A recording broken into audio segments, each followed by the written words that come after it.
The Carl Nelson Show. You're rocking with the most awesomest. All right, let's go. Keep rocking, rocking.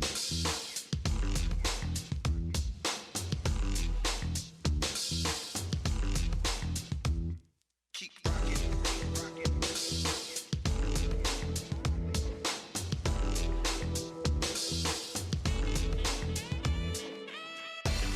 Grand Rising family, and thanks for starting your Thursday with us as we celebrate Malcolm X's birthday. Had he lived, Brother Malcolm would have been 99 this Sunday. Journalist A. Peter Bailey, who was at the Audubon Ballroom the evening Malcolm was assassinated, will retrace Malcolm's final steps. Before Peter, though, Malcolm's nephews, Rodell and Argan Collins, will join us. But to get us started this morning, Baltimore actress Kim Poole is here. Hey, Kim, Grand Rising. Grand Rising. Good morning, Carl. How are you? Thanks for having me.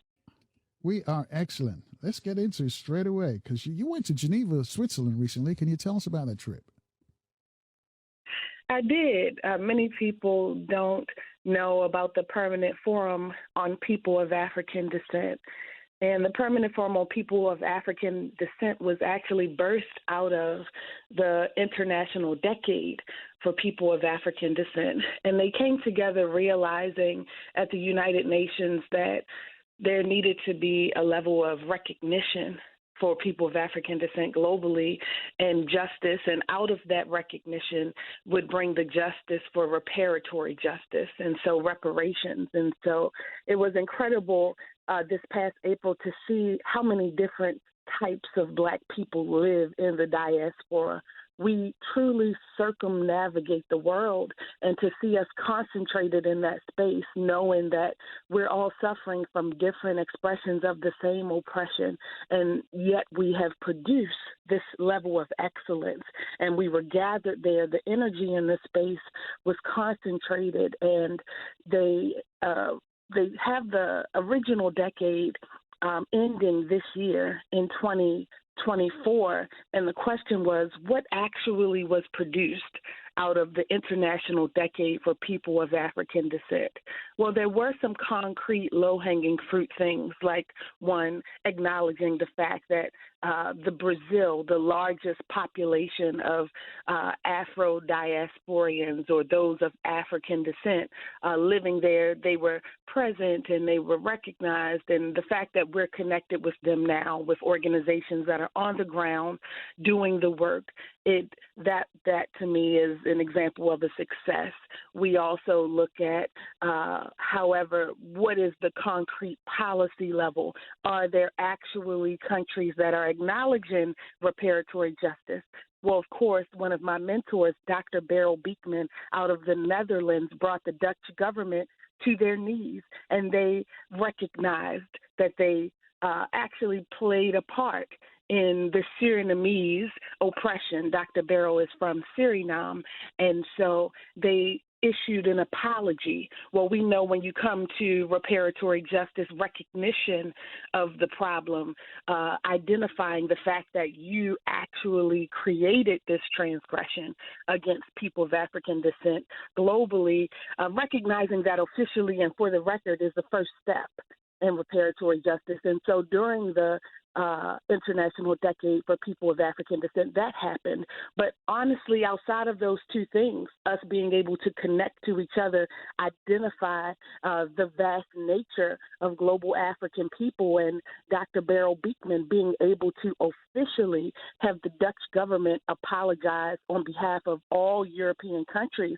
for the global enslavement trade of African people, I didn't see many concrete outcomes, but I am happy to announce that in Geneva, they acknowledged that there would be a second decade, because what has happened to us globally as a people, 10 years is just not long enough to unpack, to fully recognize what happened to us, to acknowledge and then implement the reparatory justice that's necessary. And so the Permanent Forum, of course, being the largest outcome, it was an institution, an organ that will continually bring these discussions on behalf of African people, for African people, by African people. And so our organization, the Teaching Artists Institute, we were there and we hosted a parallel session to really remind the world that we're suffering from cultural genocide. And so we hosted a roundtable discussion looking at this cultural erasure. You know, Carl, in 2020, when the world was silent during the COVID pandemic, the world had no choice but to see us. To see George Floyd and to see Breonna Taylor, all of those that were, and this is continual, police brutality and all these things, the school to prison pipeline. This is our daily bread living here in the U.S. And what I realized is in 2020, the world had no choice but to be silent and see. And guess what? In 2021, as a result of the world seeing us, you would think that our legislation would do better, but instead it got worse. And in 2021, we had Florida's Stay Woke Act. I mean, it's like you get Barack Obama, and it's just to remind you that you haven't got further than you think you have. Now we elect Donald Trump. And so in 2020, when the world, was quiet enough to actually see the cultural genocide of global African people and Africans living in America on this soil, then in 2021, they created so many pieces of legislation that made it illegal, laws that represent how they want to control the educational content to make sure that educators and civil rights and human rights activists and artists like myself don't have the legal right to teach, to learn our way out of, to remind everybody that we can never allow this to happen again as it has happened and that it's still continuing. They created that Idaho bill, House bill, and the Texas House bill, Tennessee, all these things, Iowa, Oklahoma. Tulsa, Oklahoma reminds us of the Freedom Rides that we had. And so our organization, we led the Freedom Rides in response to this cultural genocide. And so while we were in Geneva, we had this sidebar conversation about how we need allies at an international level to help us advocate against the cultural genocide of African American people.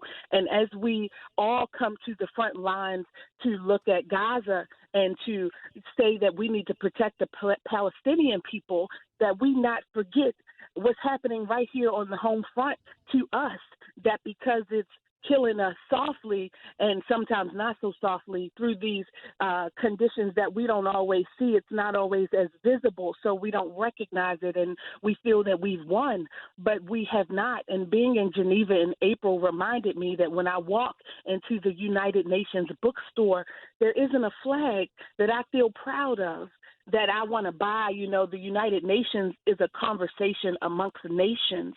But we have been like refugees in this country since we arrived. And it's an abusive relationship. It's abusive, like a woman with a husband that beats her. She maybe doesn't feel that she has any other place to go, and so she stays. Or maybe he has the economic upper hand and he takes care of her basic needs, so she stays in this abusive relationship. And African American people have been in an abusive relationship with the United States since we had nationhood. And what I was reminded of while in Geneva at the Permanent Forum on People of African Descent is that Black nations matter. Black nationhood matters. And having pride, watching our Afro-Brazilian brothers and sisters in action, watching all of those standing up for Haiti, and, seeing our African nations in support of the conversation in the diaspora, just seeing them, it reminded me that I have no pride in the American flag, and it reminds me of war. It reminds me of the militarization that America has erected on the world. And when I think about the role of artists in this conversation, it's like we are a part of the solution. We're a part of the solution. And so the conversation we had, it really highlighted the need for global solidarity and support to combat this erasure of African American culture and historical identity, and then endorsed initiatives for reparatory justice. And so this was the international call for support. But with the Teaching Artists Institute, I really believe that we are an intervention. We're a part of the solution. We know that it's not just about telling us how it is and telling us what's happening to us. It's also about in real time presenting the solution. What is the alternative when we think about how to show up in our culture? I mean, honestly, many Black people right there. Let me ask you. I want to go back to culture. Geneva, Kim. Yeah, hold on, thought right. I want to go back to Geneva, 11 after the top there. Reparations is a big discussion here.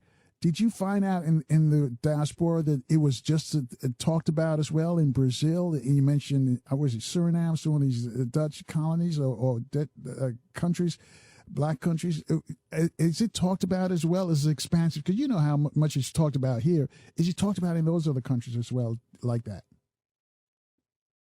Oh, my God, absolutely. They understand very well. It's unfortunate that we have a language barrier, but we, through technology, and honestly, that's one of the benefits of being in the United Nations, having access to the instant translation. The colonizers' languages divides us. O.C. Davis, an incredible artist after my heart, he said the English language is my enemy. And but I'll tell you that being in that space and hearing the stories of the Afro-Brazilian brothers and sisters, knowing that they're still looking for reparatory justice and that they're dealing with police brutality on the ground, and that they're also using their heritage. It's not just about being Black, but it's about heritage. How do you show up in the world? How do you identify? What institutions do you want to help build on behalf of global African people? And I'll tell you, our brothers and sisters in Brazil, they are on it. They understand the importance of reparatory justice, beginning with that recognition. They understand their connection to the land. And it reminded me of our Stolen Land, Stolen People campaign and the importance of including elements of agriculture, right? The culture of agriculture into our reparatory justice, in the repairing, reconnecting to the land, because the land was the scene of the crime. And so it's triggering for us. And in those Afro-Brazilians, I understood that they were reconnecting to the land, that they understood that. And it reminded me of how much we have in common. Right. Hold on right there. We're going to take a quick break, our first break at 14 after the top there. We're back in 4 minutes, though. Family, you want to join this conversation with Kim Poole. She's an actress out of Baltimore. Reach out to us at 800-450-7876, and we'll take your phone calls in 4 minutes right here in Baltimore on 1010 WOLB. If you're in the DMV, we're on FM 95.9 and AM 1450 WOL, where information is power. After the top of the hour with Kim Poole. She's an actress out of Baltimore and just recently back from the Reparations Convention in Geneva, Switzerland. Mark has joined us. He's got a question for Kim. He's on line 2. He's also in Baltimore. Mark, Grand Rising. Good morning, sir. Yes, good morning, everybody. I have a 3-part question concerning reparations in Brazil. Number one, I want to know what, as far as you know, what is the percentage of the African-American population of Brazil, as far as you know? Number two, how much for Brazil is reparation being asked for in dollar amount, or if you have an estimated amount? Number three, where is the reparation money going to come from once it's determined who is entitled to it and how much? Those are the 3 questions I have for Kim. Wow, that's a lot. That's the encyclopedia of questions, Mark. Thank you so much for calling in. So first of all, Brazil is the largest population of Black people living outside of Africa. So Nigeria is the largest population of Black people in the world. And of course, that's on the continent. And Brazil is the largest population outside of Africa. So when we say that Brazil is at the table, that's a major, major voice. And we're looking at somewhere around 20 million Black people. And so I hope that helps you better understand. I want you also to remember, though, reparations is not just about money. right? Financial currency. In the Teaching Artists Institute, we say that culture is the new currency. And so it's important to understand what is of value. And reparations is about repairing. Now, make no mistake about it. MLK said, I'm here to pick up my check. So we're not going to leave the money on the table, right? But the reparatory justice is more holistic than that. I mentioned earlier that our Afro-Brazilians were at the table and they were very concerned about our reclamation of the land, right? Having access to the land, but also the knowledge around the land, the fact that we have lost that knowledge because it is the scene of the crime. The land was used as a tool to undo us, to attack us. And so, understanding how we reconnect to the land is a part of that repairing. You asked like 3 questions, and I want to make sure that I'm real clear about asking them. I know that the first question was how many Black people are in Brazil, and also are we going to pick up our check, or how much money we're going to get, or where that money is coming from. And so there were many recommendations at the table, but honestly, the first step is about recognition. Now that the United Nations has acknowledged that reparatory justice needs to happen for this population, now it's about going through the first step of people saying, and that has happened across the U.S. California has taken major strides. We look at Illinois, they've taken major strides. And so the question is, now, who is at this table? Are they, seeing us in our totality? There are many commissions that have been developed similar to the Truth and Reconciliation Commissions out of South Africa that have been commissioned across the United States to have these conversations. It's not a matter of if reparations are coming, it's when and how. And so I would just advise for you to, say, I want to be at the table to help have these conversations. It's not about having all the answers. I'll tell you some of our experts at this table, like Dr. David Horn, and some of our experts at the table, like Cam, I think about them being at the table as a voice to help us unpack the topic. But at the end of the day, the question is, are you at the table? Because we are living history. We're making this her story as we speak. Get involved. Don't wait for the answers. History is made by those that created and has made it now. And so I would advise you to do your research and to join those tables. There's a National Reparations Conference happening this very weekend. Malcolm X's work is not finished. Malcolm's X works, if you want to celebrate his birthday this weekend, then acknowledge the fact that he wanted to take the civil rights movement to an international level by turning it into a human rights movement. And he was in the process of doing that. We charge genocide. Paul Robeson, when I think about some of the shoulders that he stands on, and our work is not finished. Whose shoulders are we standing on, and how are we showing up now? Every generation must, out of relative obscurity, we are still claiming what our role is as a part of next steps. And so it's not about waiting to see what's going to be done for me on my behalf. It's about asking myself, what role am I going to play in the repairing of our people? What reparations do I owe to myself, to my family? And that is what being an affront to cultural genocide, making sure that our culture isn't being erased, that's a part of the role that the Teaching Artists Institute is saying that we're going to play. We're going to help build institutions and campaign to make sure we exist, because a part of that repairing was the attack on our identity and who we are, and having concrete steps around how to promote, preserve, and rebuild those institutions around identity is essential. It's a major conversation now. I hope that answered your question, Mark. Yes, it does. Thank you very much. Thanks, Mark. Family, if you do get a chance to go to Brazil, most of our folks live in Bahia, Salvador, Bahia. And you think, and those of you who've been to Ghana, you go to Brazil, go to Bahia, where our people are. You think you get a warm welcome like you get in Ghana. man, that they love us there in Bahia. So that's where most of the black Brazilians are, or Afro-Brazilians, if you will. 27 minutes after the top here. I got some more people want to talk to you. Kim, Brother Hakeem's up next. He's on line 3. He's, of course, in Baltimore. Brother Hakeem, Grand Rising, sir. Yes, sir. Grand Rising, Brother Carl, and greetings, Sister Kim. Great.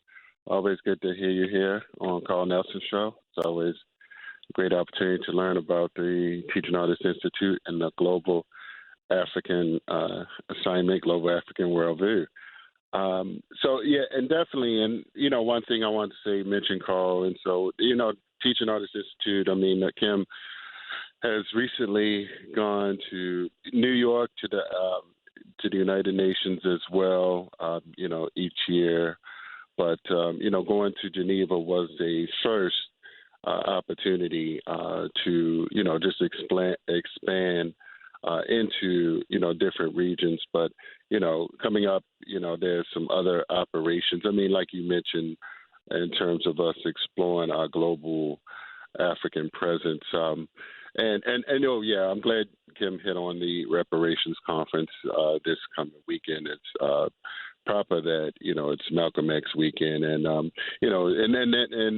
just a FYI for everyone, Teaching Artists Institute, we've done some work with former State's Attorney Marilyn Mosby last year. She was a part of Freedom Rise. I'll allow Kim, just elaborate on that, because this Sunday there's a meeting in Clarksville where several brothers and sisters will be coming together to, just share and be in the presence of our sister, as she prepares for her sentencing, which is coming up on the 23rd. But Sister Kim, just in terms of, laying out what Teaching Artists Institute, because we have both, domestic operations as well as, just international expansions and tours that we believe that African people should, go to Africa once in our lifetime. I'm sure you would second that, Brother Carl. So I just want to, just call in and, just plug a few different operations that we are going to be doing this year, as well as, working with the Frederick Douglass family on the Eastern Shore in August. So, all right, I got a few things out, but I'll take it off the air, and looking forward to this historic day. You have some great guests on Malcolm X weekend coming up. So thank you all. Uhuru. All right, thank you, Brother Haki. Kim, you want to respond to anything that Brother Haki mentioned? I did. And so, Haki, I appreciate you acknowledging the fact that our work is happening internationally, and we do work in 8 countries around the world, 6 of which are on the continent of Africa. And as it relates to what we're doing or advocating at the Permanent Forum on People of African Descent, it's also acknowledging the right to return. And so our work with the Teaching Artists Institute is asking ourselves, what are we returning to, right? We're helping to do that on-ground research from the grassroots to the grass tops by creating opportunities for people to actually go to their homeland to see, do I feel at home here? The right to return is a human right. It basically means that we have the right to return to the land of our origin. But that's a great idea, because how do we actualize that? Well, the African Union, through Article 3Q in July of 2023, they said that people living outside of Africa of African descent were very much a part of the African continent. They were called the 6th region. And so you have North, East, South, West, and Central Africa, and those are the 5 regions of the continent, and they consider us living in the diaspora the 6th region. And so that is great legislation, but the question becomes, where do we go if we get back, and what does that look like legally? But what we know from the perspective of human rights is that all peoples in the diaspora have the right who were forcibly removed. We didn't ask to leave Africa for those of us that come from the continent. We didn't ask to leave, and so we have the right to return to the land of our origin. And so there are many activists that are, taking that up, and there's a movement over the past 40 years of people that have been moving to the Africa to challenge these laws in real time. And so as a part of the Teaching Artists Institute, we create that feasibility study. We're asking ourselves, if we go, where do we go? What does it look like? And so this year in Ethiopia in November, we'll host our annual conference, the Artisan Conference, Artists Connecting Artists and Art Culture to Sustainable Development. But our conference is a safe space for discussing the right to return and asking the role of the artist class. How do we show up in this conversation? Artists are the creators, we're the innovators, and we're the bridge builders. Sometimes they're not recognized in the conversation around reparatory justice as they should be, because we are like the oxygen in the ecosystem, invisible, and our role is invisible because they don't see that creating space, creating opportunities to have the conversation, creating the platform matters.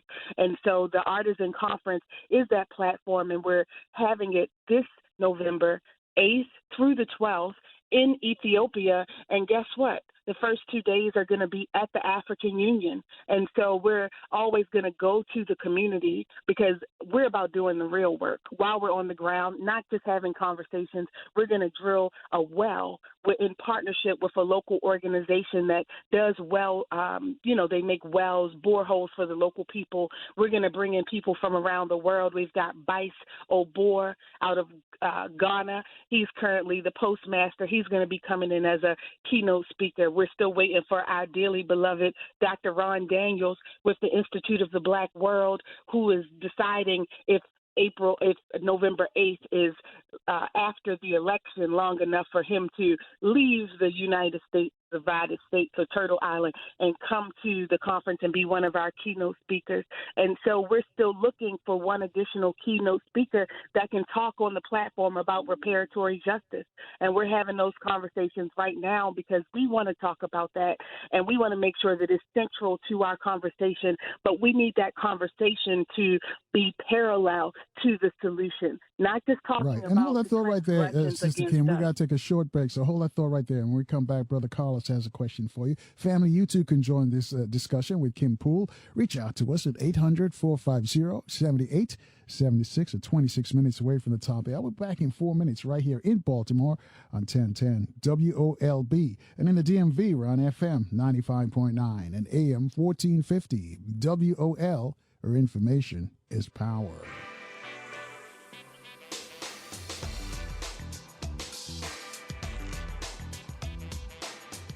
And Grand Rising family, thanks for waking up with us at 21 minutes away from the top of the hour. On with Kim Poole. She's an activist out of Baltimore, and she attended the Reparations Conference in Geneva, Switzerland. She's giving us a report on that conference and the aftermath that will happen after that conference. Before we get back to it, though, let me just remind you, we're going to start celebrating Malcolm's birthday starting this morning with A. Peter Bailey. Peter was one of the last persons to actually speak to Brother Malcolm. He was at the Audubon Ballroom that evening when Malcolm was gunned down, so he's going to retrace Malcolm's steps as much as from where he sat right outside the auditorium in the last words that he spoke with Brother Malcolm. But before we hear from Peter, two of Malcolm's relatives are going to join us. We're going to speak with his nephews, actually. Nephew and grandnephew are going to be here, and so that's going to be an interesting conversation as well. Rodnell and Arjen Collins, they're Malcolm's sister's children. That's how the relation is. So, these people are absolute treasures for us who adore Malcolm. So they're going to be here this morning, and because Malcolm's birthday is Sunday. Had he lived, Malcolm would have been 99. I know they're making some big plans for next year when Malcolm would have been 100. So anyway, so keep listening and call up a couple of friends and tell them that this is what we do. We're going to start early, kicking off this weekend, celebrate Brother Malcolm. What Ozzie Davis called him our shining prince. But tomorrow is Friday, and we'll invite you to join us for another Open Phone Friday program. Free your mind, think for yourself, and reach out to us. We start early. We start right here in Baltimore at 6 a.m. on 1010 WOLB, and also in the DMV on FM 95.9 and AM 1450 WOL. Kim, I'm going to let you finish your thought. Then Brother Carlos in Waldorf has a question for you. What I wanted to say is that it brings me back to what Mark asked earlier as a question. When do we get our check? And so as a Teaching Artists Institute, we acknowledge that a part of our reparatory justice or reparations, it's not just about the money. The money matters too, but it's also about creating spaces where we have the right to repatriate to the land of our origin. And for Black people living in the United States, if that is Africa for you, then we want to make sure as an organization that that's a realistic, boots on the ground conversation. We can get at the United Nations very idealistic and lofty and talk about policies and concepts. But the question is, who are the organizations from the diaspora that are actually facilitating and building these real-time bridges to the continent? Who are those outstanding citizens amongst us that are actually practicing their right to return and challenging Article 3Q? And so our organization makes sure that we're doing that feasibility study. And so, again, we'll continue to have that conversation at the Artisan Conference this November. And as we speak, we're looking for a reparatory justice expert to be one of our keynotes. Our conference is a conversation with those committed to art as a tool for social transformation. And we know that artivists are very much a part of the conversation of reparatory justice as it relates to making sure that the transgressions against us, that oppression, that it never happens again. So we're making sure that we're promoting the story, that we're capturing our identity and promoting and preserving that in the diaspora so that in alignment with reparatory justice, we know that it never happens again. And a part of that is being at the table. When we think about 1884 and the scramble for Africa, and we think about the European nations that partitioned Africa based on its resources and how those effects during that Industrial Revolution, they're still affecting us today. And so we understand that now that we're in 2024, we need to still be at every discussion about African people, global African people, whether the United Nations is hosting it, because I'll tell you, Geneva, it's one of the most expensive cities in the world, and I didn't appreciate having to go there to meet up with my Brazilian brothers and sisters. I didn't appreciate having to go to Geneva, Switzerland, to have a conversation with my brothers and sisters from Barbados. A shout out to President Mia Motley and David Commission.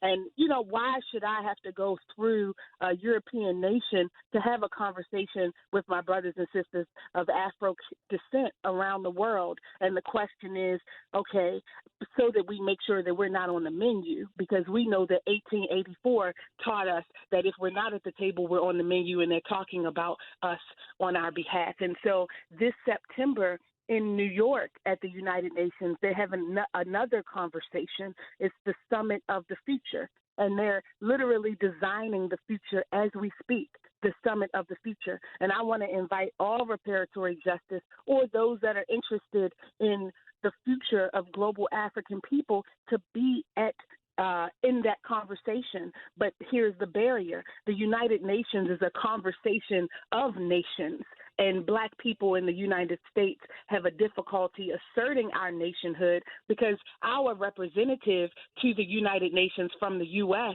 she has a Black face. She looks like you and me, Carl. They call her Linda Thomas Greenfield, but she is not at the United Nations representing our causes, looking for freedom from our abuses.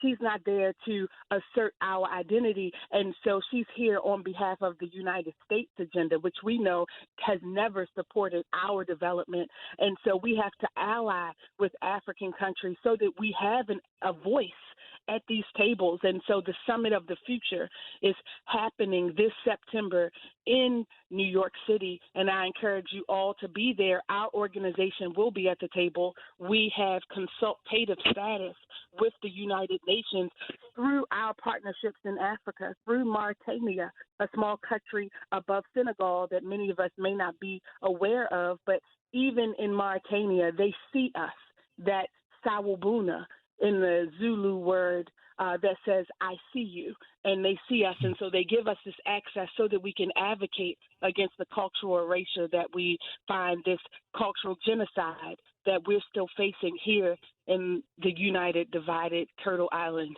And so I wanted to All right, mention let's that go right there, 'cause finish my statement. yeah, Brother Carlos is waiting for us. He's on line 4. Grand Rising, Brother Carlos. You're on with Sister Kim Poole. Grand Rising, my dear brother, my dear sister. Well spoken, my dear sister. Brother Mark asked a very, very relevant and insightful question, and an important question. So I wanted to try to just add a little bit of information, if possible, to that question of where will the money and the reparation come from. Now, Ben Yakiman, the great black Jew, an author of We the Black Jews, said, we Africans didn't come and participate in the melting pot, but we came to the boiling pot. And that boiling pot still stews us today. Now, let's start with the list of those institutions participating in our Ma'afa/Holocaust. The Catholic Church, which sanctions slavery and which signed the decree designating us as animals with no souls and worthy for slavery. Let's start with the Dutch East India and West Indian companies out of England, primarily run by Jews and funded by Jews, which swept up other Jewish black Africans and put them into slavery.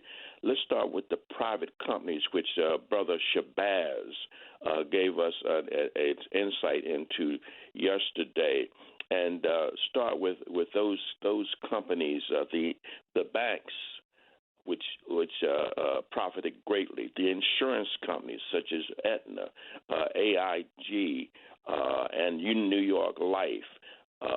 So the list just goes really extensively across these private companies that fed off of the bodies like vultures of our people and participated in the greatest humanitarian slaughter of our people in the world, and we should recognize this. So I'm just saying that these are people and institutions that profited, that should be paid, that should pay us back for the blood that we sacrifice, and that we should expose them, and they can no longer hide in the weeds and pretend that they did not have a role in our Biafra. So, my sister, I am sorry to put that out there, but I didn't have a question for you. But I do want you to try to develop, again, not necessarily the United States government, which also is complicit, but those private institutions that participated as well in our great Ma'afa. Thank you for taking my call, and I appreciate you. Thank you. All right, Kim, you want to respond to anything he said? I do. So I don't want you to misunderstand my response to Mark. Again, I'm not saying that we aren't owed financial compensation. When we talk about some of the concrete ways that we're receiving financial compensation, a lot of it is based around tax. When we look at Evanston, Illinois, in 2020, they created a reparations tax, but that money is not getting to the people, but at least they're trying to create structures that eventually could pay out financially. And of course, we're not going to, miss our words. They paid money to the Japanese people after World War II. They paid money, even in September 11th. The people, the Americans the Iranians that were attacked or held in hostage. Like all those people got money, and we're talking about actual dollars. Even the Confederates, their families, those who were managing the enslavement trade of our people on this soil, they were given checks, right? Checks, money. And so, now we need to be creative about how we disseminate the money to the black people. But think about this, how much they owe us. When we were in Geneva, there was a woman there, and she was a financial expert working in the insurance industry. And she said, my job is to calculate for insurance companies the amount of the liability, the amount, the damage, a number, right? And when she started to calculate the damage owed, she looked at the lives lost, because when you're looking at insurance and you want to calculate the liability, it's a very concrete system that insurance companies use to assess liability and damage. We're talking about billions. And that was on the low side. We would literally receive payment for generations, and it would be a percentage of the gross domestic product of the United States for many generations for them to even begin repaying us financially. And so that would be like giving the Native Americans back New York, right? Because we know that the Iroquois people, they were displaced through their Trail of Tears. We know that also we have the financial capital of this country in United States. And so the question is, are we going to still burn down the house while we're inside of it? Because giving a percentage of the gross domestic product of the United States to African people living in the United States of this situation of African descent that experience enslavement in this country, and that's for us alone. We're connected. Reparatory justice is a part of an international system that affects those from the Caribbean. Haiti, there were many Haitians that supported us in our enslavement. And look at what's happening to Haiti now. And it continues to happen because they stood up as the first voice of freedom on behalf of all global African people. So when we start talking about reparations, that number, I mean, they would have to give us back the world when we start talking. And this is concrete. Remember that the woman there as an expert in Geneva talking about the damage or the liability, she's counting bodies in the Atlantic Ocean. She's saying how much for a life. And this is the number of people that you acknowledge were lost. We're not even going to talk about those. The numbers are even less than the damage that was actually caused. So let us just create a number for what was actually accounted for by your account. And let us use your standard of liability based on the insurance market. How much do you owe for a life that was lost in this process? And we're talking about billions, and a percentage. The only way to repay that would be a percentage paying us systemically a percentage of the gross domestic product of this country for many generations. And so the question is, how do we concretely begin?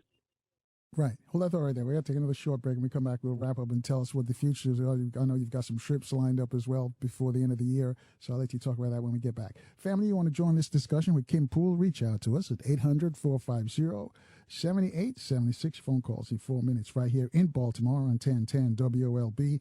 Also in the DMV, we're on FM 95.9 and AM 1450 WOL, where information is power. Keep rocking.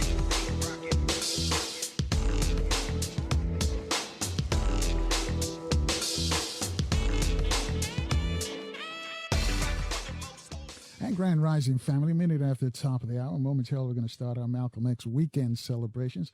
Malcolm's birthday will be on Sunday. Had he lived, Malcolm would have been 99 years old. But right now, let's wrap up with Kim Poole. And Kim is an actress out of Baltimore. You just joined us. So, Kim, you have some events taking place in Ethiopia and Ghana later this year. Can you tell us about them real quick? We do, Carl, but I just want to finish up with the last statement that he made about reparatory justice, reparations, and really just talking about the money. When I talk about the work that our organization is doing about facilitating events like you just mentioned and trips, know that just because our organization is not specifically talking about the money, it doesn't mean that we're not a part of the repairing that needs to happen for our people. There are 5 elements to reparations. And until you understand holistically why it's important for each one of those elements to be acknowledged, then it makes the conversation lopsided. And I don't want you to think that we don't understand. I mean, California said they wanted $800 billion, and that was just California. And they said they gave real concrete solutions on how to give that money. They're one of the largest, economies in the country. And they said, just put, a tax on marijuana, a recreational marijuana. They said small things like this. And guess what? On the front page of California newspaper, they said, we won't give you one penny. We won't give you one penny. But they gave the Japanese money after World War II. They gave the people that were held hostage during September 11th, they gave them actual money. And California, after doing that real hardcore assessment that, in my opinion, was a low number, they said they wouldn't give one penny. And so the question is, are we going to spend our lives with each one of our entities focused on that one component of reparations, or are we going to show up in our capacity and do what we can? And so as a Teaching Artists Institute, we're artists and we're culture workers, and we understand that there are 5 elements of reparations. And we want to make sure that, one, we awaken our memory so that collectively we never let this happen to our people again, because they are actively undoing all the things my grandmother did to make sure. I mean, when I think about the elections, the primaries they just had yesterday, they are undoing. I mean, Karen is everywhere, right? We need to preserve and promote what we have built in this country and around the world as African descendants. And we're making sure that in real time we build opportunities for repatriation, because that is not a feasible conversation for the average Black person. They've never even taken one trip. We're talking about the average Black person that don't even have a passport.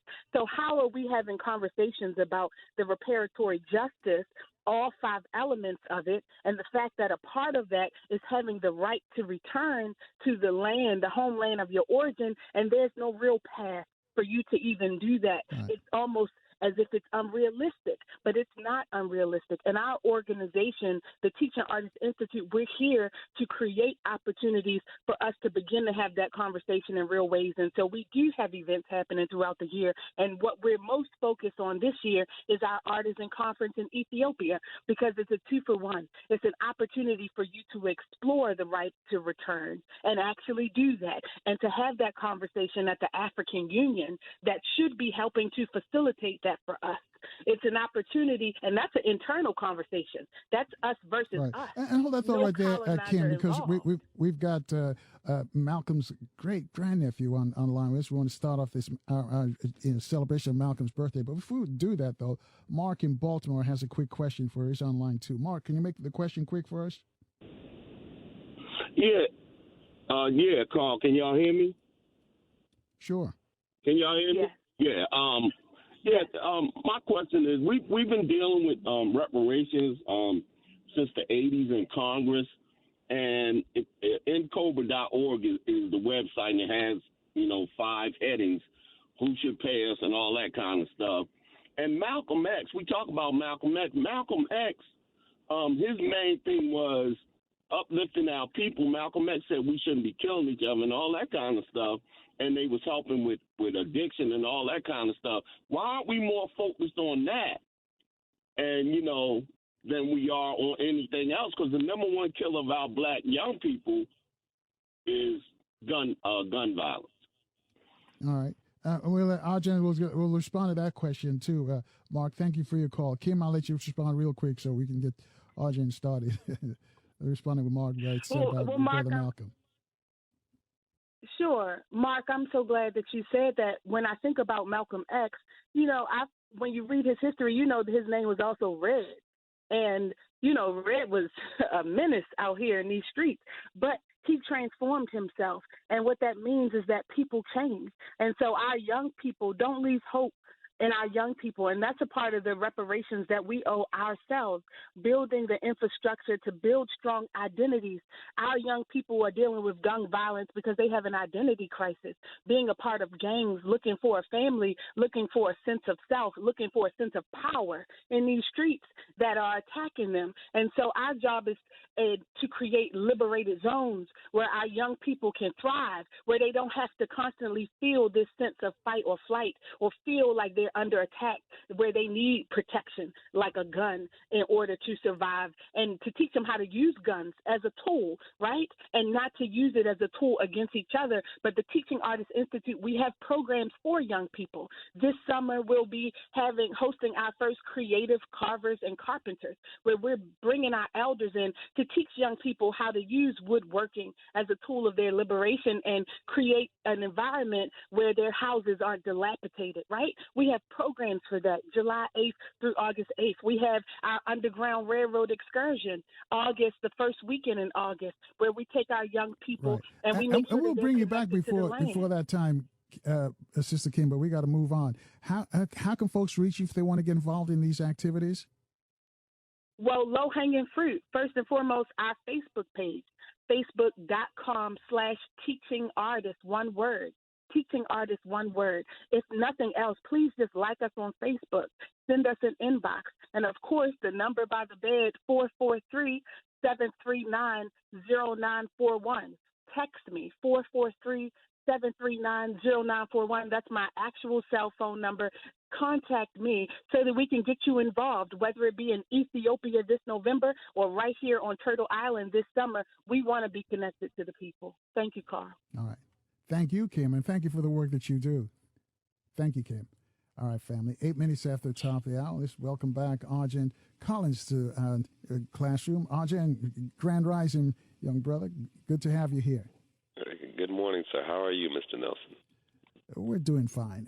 For the family, because you've been here before, you explain your relationship to Brother Malcolm. So I knew Malcolm as Uncle Malcolm growing up. That's my father's favorite uncle, my grandmother's brother. So I would be the grandnephew. Okay. We just want to establish that. You heard the conversation there about Malcolm and reparations. From your recollection, because you probably weren't around when Malcolm was around, but I'm sure you've heard the family talk. You probably studied him. Like most folks, black folks, many black folks, I should say, have studied Brother Malcolm. What was his view about reparations? Did he ever mention it by the name, or did he just talk about it? So, of course, when we talk about reparations, we have to talk about it in the context of course, what the sister had brought up earlier in the context of identity and how we move forward, what we do with the resources that we have. Of course, the United States has been built on hundreds of years of slavery, over 500. The genocide of the Native Americans, the indentured servitude of Asians and South Americans. So reparations and are owed for sure.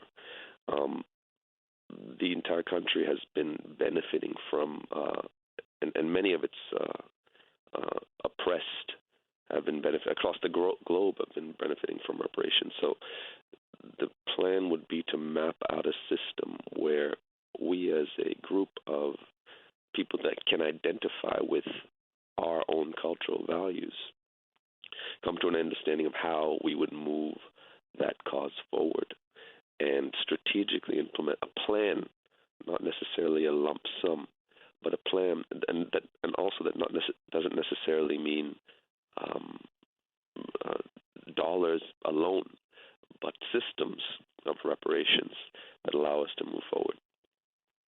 All right, 11 at the top there. Let me ask you this, though, Arjen. At what point, when did you find out that one of your relatives was famous? Sometimes people, you just happen to roll the dice and you find, wow, my uncle, my aunt, or my grandparent was this person. When did it hit you that, that your uncle was Malcolm X? So I think one of the earliest memories I have of course, you know about your relatives and those who are close to you from the beginning when your memories first start to form in early childhood. But I think probably the moment I understood what it meant was when